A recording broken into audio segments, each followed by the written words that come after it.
Good day everyone. So this is my final project in OOP2. So let's get started.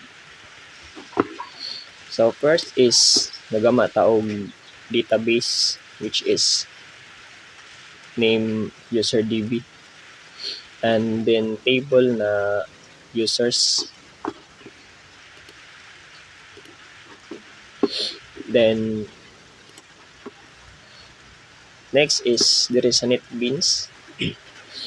Nag kuan new connection then nag add taog ka ng jar file. So first is nag-import ta og mga package nga need sa atong code. So dire sa main class is ang ngan sa atong app is user management app. So dire sa first frame, so bali kuan ni siya ka frame tulo. Ang first frame is sign up frame, login frame o kuan forgot password frame. So dire naggamit ag extends para di ra sad kayo ta sa atong code. So gi-extends nato ang JFrame. So next is mo ning mga component nga atong gamit sa atong first frame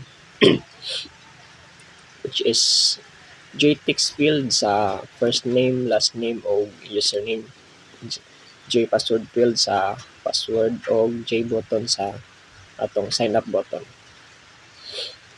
So dire sa atong frame sa first frame is set title itong sign up frame, sign up. Then sa layout, grid layout atong gigamit nya what ka nagamit og set bounds. So dire para makita tong mga atong gipangbutang nga component ato siyang i-add sa atong frame. So mao ni siya. So next is dire ang sign up button na to, action listener sa sign up button. So next is set visibility, visible, true para mo display ang atong frame. So dire ang function sa atong sign up sa atong first frame. So sign up man, so ang query ana sa atong database is insert into. So mao ni siya. So naggamatag connection. By the way, di ay kaning dbutil is mo niyang atong class name sa atong iga mga connection dire sa ubos. Yeah. So mo ni ang atong connection sa atong database. Mo ni siya. So nana dire ang URL angan sa atong database. Mo ni siya. So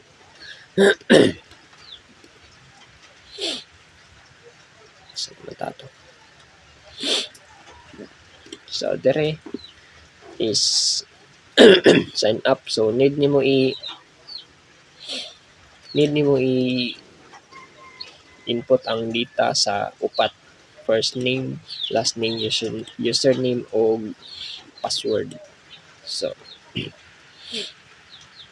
mo na siya. So kung click nimo sa sign up mo message siya nga account created.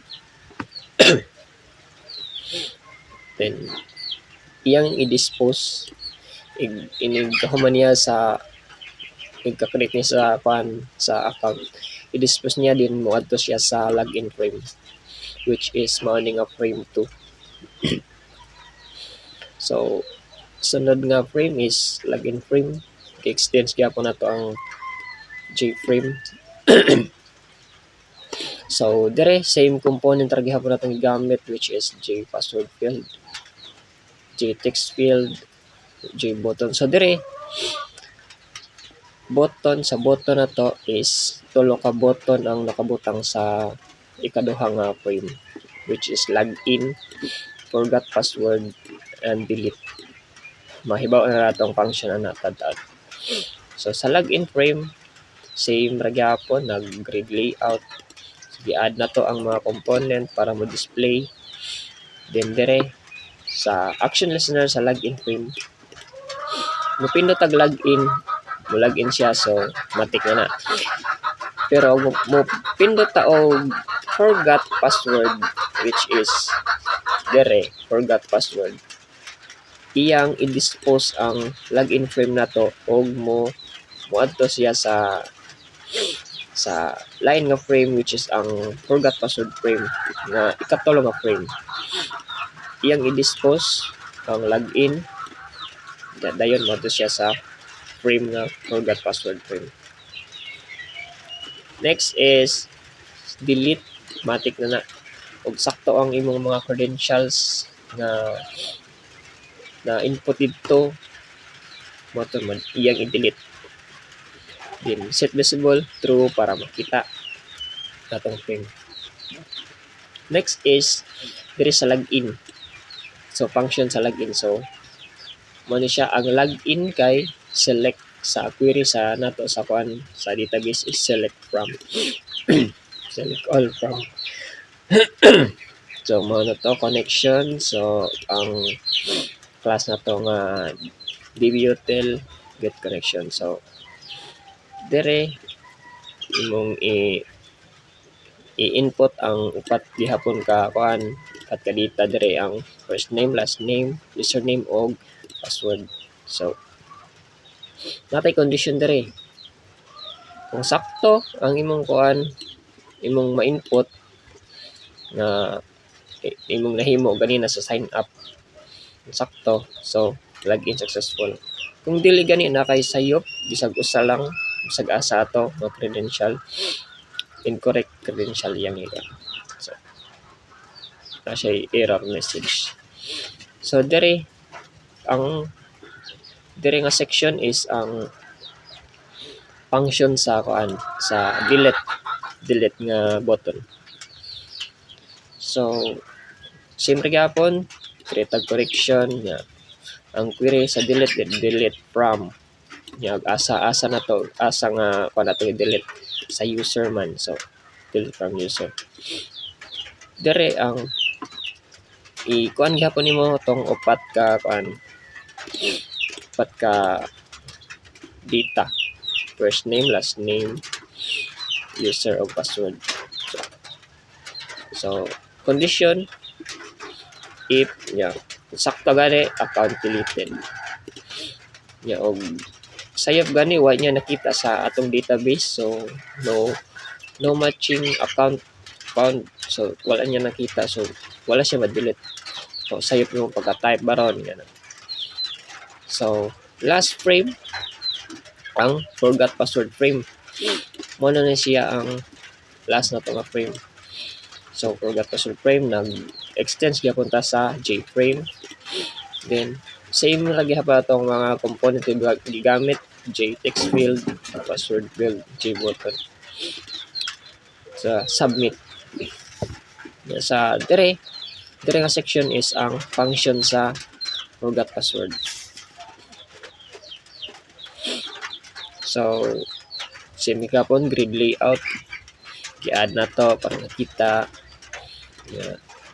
action listener sa atong sa inipis to sa submit, mo ato siya sa function sa reset password, which is morning ubos function function sa reset password. So mani ang function niya. So ang query ani sa ato ang database is update, kay nalimtan naman na to, so atong i-update mo siyang connection. Need nimo siya kuan ang tulo except sa password. Imong input ang data sa tulo, first name, last name, username, except sa password kung new password man ta, so lain nga data password imong input. So condition password updated o wala gani nakita ang itahay sayop ba imong first name or last name or username baron, so no matching user found. So ganun siya. So last is mo na ni ang atong class nga gigama sa connection ganina. So atong kuan DB util. So atong i-try ang code o paran. So mag-input ta. Itahay Kevin. Yeah.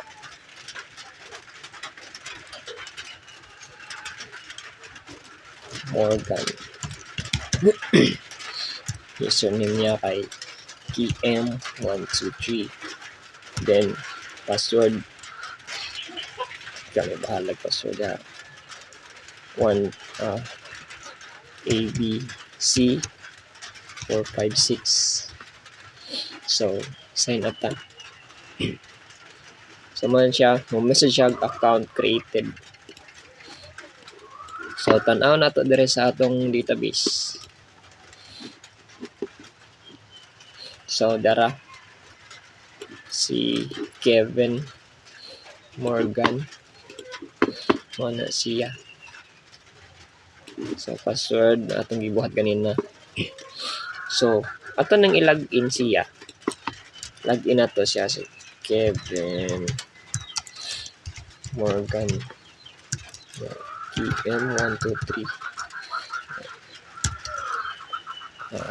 ABC 456. So pag login nato niya, pag sakto man siya login successfully.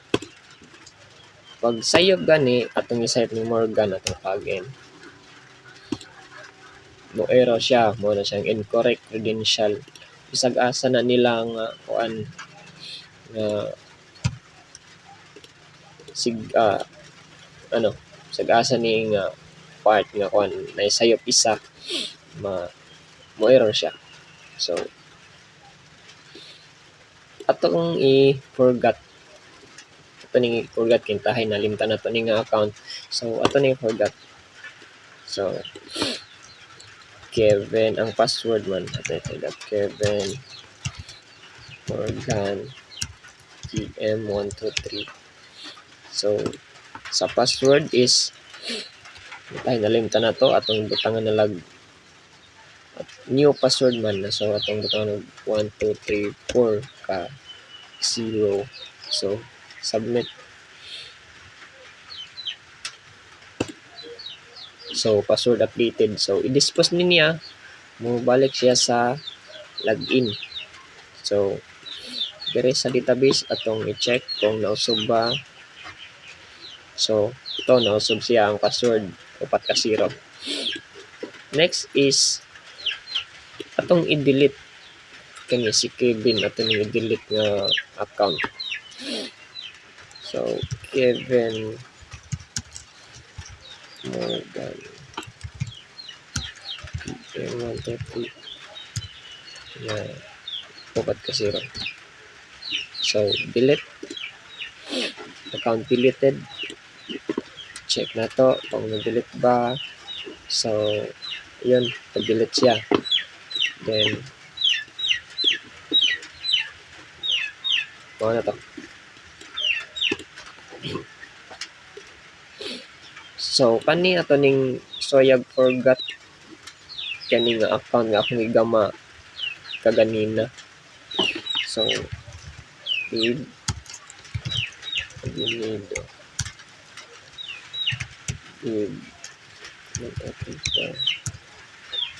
so ato ning usbon og the 123 ka 0. So ato ning sayupan isa dari sa username. So wa nakita kay sayop man ang atong gibutang.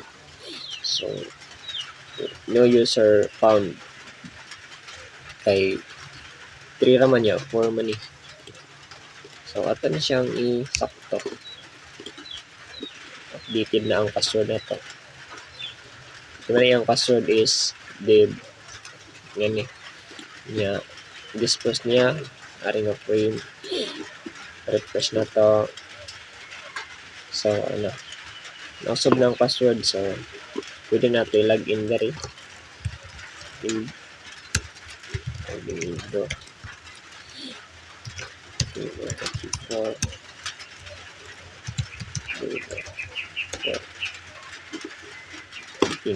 So, login successfully. Then, hindi na kaganahan. Delete. Account deleted. O, wa na isod atong database. So, mataw ang akong project is user management app. Thank you.